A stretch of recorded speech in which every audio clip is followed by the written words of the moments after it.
इस क्वेश्चन में रिलेशन दिया हुआ है जिसमें ए बी में कन्वर्ट हो रहा है, फॉलो कर रहा है फर्स्ट और काइनेटिक्स को, और बोला गया है कि जब ए का अमाउंट बी में कन्वर्ट हुआ तो स्टार्टिंग अमाउंट ए का 0.8 था और 1 घंटे के बाद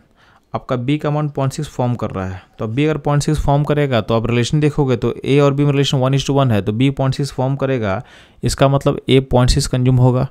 तो 1 घंटे के बाद ए का अमाउंट कितना बचा होगा, तो यहाँ पे 0.2 बचा होगा, यानी 0.8 से 0.2 मूव करने में ए को लग जाएगा 1 घंटा।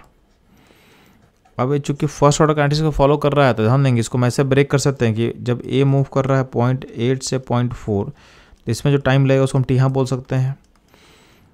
अब चूंकि फर्स्ट ऑर्डर का टी हाफ क्या होता है, इंडिपेंडेंट कॉन्सेंट्रेशन होता है जब, तो अगर हम ए का वैल्यू 0.4 से जब 0.2 मूव करेगा तो उसमें भी जो टाइम लगेगा उसको टी हाफ बोल सकते हैं।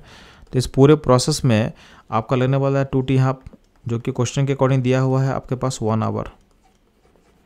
इस क्वेश्चन का जो सेकंड कंडीशन दिया हुआ है कि जब ए का वैल्यू 0.9 से हम स्टार्ट करेंगे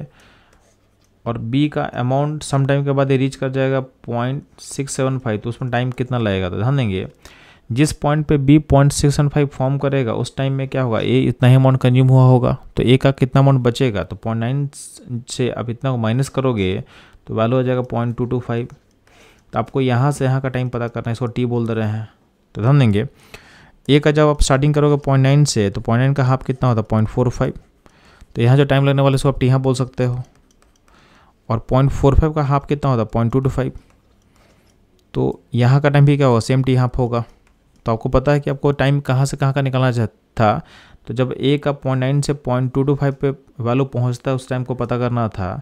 तो वो टाइम इक्वल टू क्या होगा 2 टी हाफ, और आपका सेम रेशियो का टी हाफ हम निकाल चुके हैं।